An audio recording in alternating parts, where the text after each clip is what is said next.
side since about 2020. I used to run Global Game Jam as their executive director. I'm also on the board of IGDA as their treasurer, so I've my hands in a little bit of everything these days. I'm like you, I'm doing charity. I'm mentoring a lot of the startups and game tech and advice to them, and it's sort of a charity, I don't charge anything.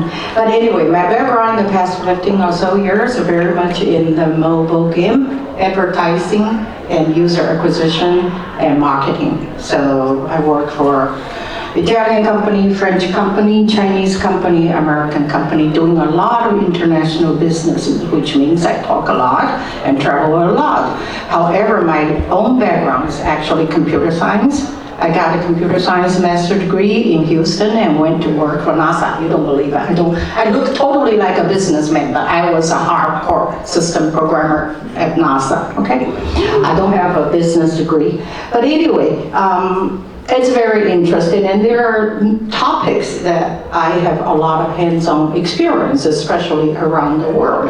All the startups are about the same, and market may be different, the ecosystem may be different, but the way an entrepreneur work your way through to get your company off the ground, it's the same. Okay, everybody needs money, everybody needs to have some advisor, somebody experiences to get you through. How does industry reliance on distribution and platform channels impact your segment of the gaming ecosystem?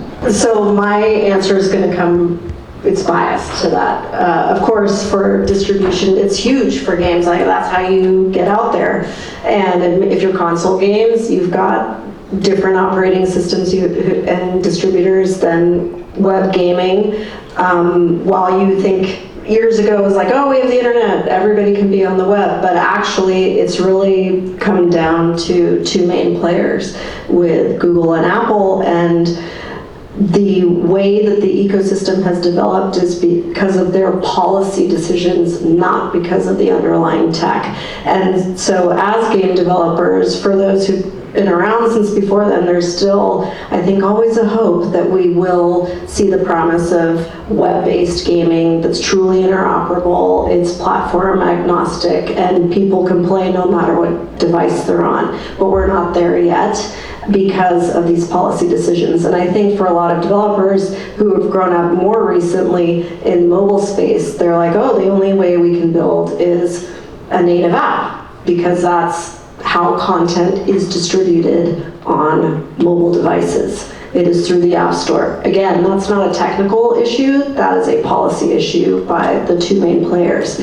And so, my job and what I hope is that people can see that, and I'm a lawyer, by the way, I didn't tell you that at the beginning, so again, I'm biased, but I do see how is policy changing now in the competition space to open up different areas of distribution, different channels of distribution for gaming, for any content, but gaming is a huge content provider and creator economy. So that's something I've also dabbled in my last 5 years. Crypto, blockchain was another distribution channel that maybe would be outside of what the main players are now, but we haven't really seen the full promise of that. There are lots of challenges with it too.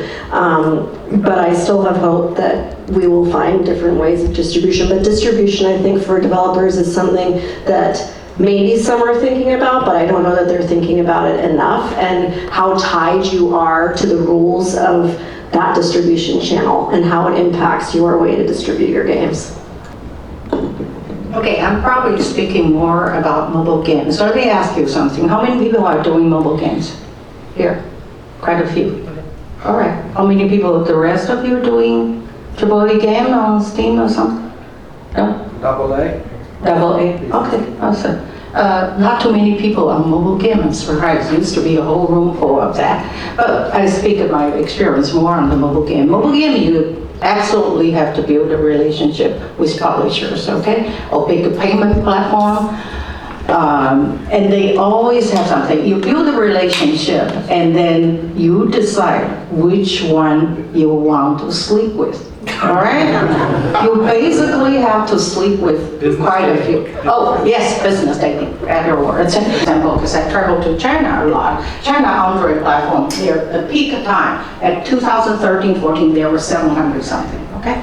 So I know that in these studios, 30, 40 something, they cut 75 versions of SDK. Each one work with different Android platform. And everybody you negotiate. If your game is good, you can negotiate the split, more for your pocket. If your game is not that good, then obviously they take more share. It's fair because they all have different distribution channel. And in US and Western world, it's similar. Android, you obviously still have that, but they can reach a bigger audience than if you do by yourself. A lot of people are building their own Discord servers and nurturing community that way, and growing and like being very open about the process of making the game and letting the community in early on that to see what's happening and have influence on it, and getting the games out in early access as soon as possible so that people can start playing it and giving you the feedback so that when it goes wide, then it'll be more ready for for the wider public to play and purchase the game. It's all, but then there's a whole group of much younger people who don't think that at all, who just see it, like I said, as a tool, and it's just a thing that's going to exist in their lives that they use and master and make things faster.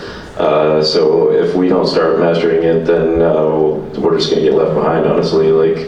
And we can tell stuff thing is AI, but people who grow up with it just in their lives, maybe they won't be able to tell. That'll just be a thing, and that'll be just normal for them. And maybe we're losing something there, but I don't know. It's here. I don't think anybody's going to stop it with the billions of dollars that are being poured into investment in making it better. So we better start learning it and see what happens with legislation, I guess, in terms of IP rights and things like that. But I wouldn't expect that that's going to really change much either with the amount of lawyers and lobbyists that these big tech companies can pay and afford. It's going to happen. So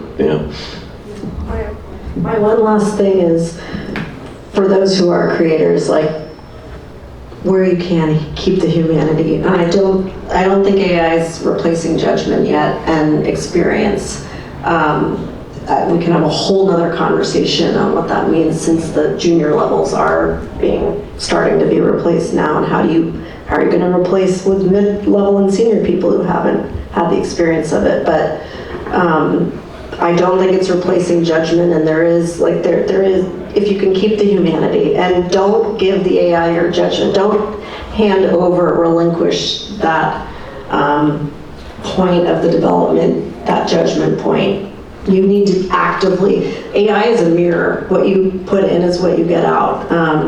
The .io, actually I see it as it is input output, but it is really for AI, it's a mirror. So how you approach it is what you're gonna get back. And so I think for all of us to be actively aware of that and actively engaged in how we're working with it, because I agree, it's definitely not, it's here, it's happening, but we get to choose how we engage with it. Yeah, some artists are like, no, this is revolutionary technology. We need to, address that. And it's transportable art now. We can no longer have to paint on the walls. We can put this in different houses and open up the market, which it did. So I'm just thinking about that all the time. Again, our game devs are artists of heart. So you got to remember that. This industry is so beautiful because it's intoxicating, because you get to be creative and embellish your passions and your love and your interests, but you get to mix that with tech. And that's just this just expands your brain, all the different possibilities that you can do when you go beyond just what's in front of you and you really think outside the box, because you get to merge those two worlds. Just like the Android platform for the blockchain game. After 1 year, that's 2018. Boy, we failed miserably.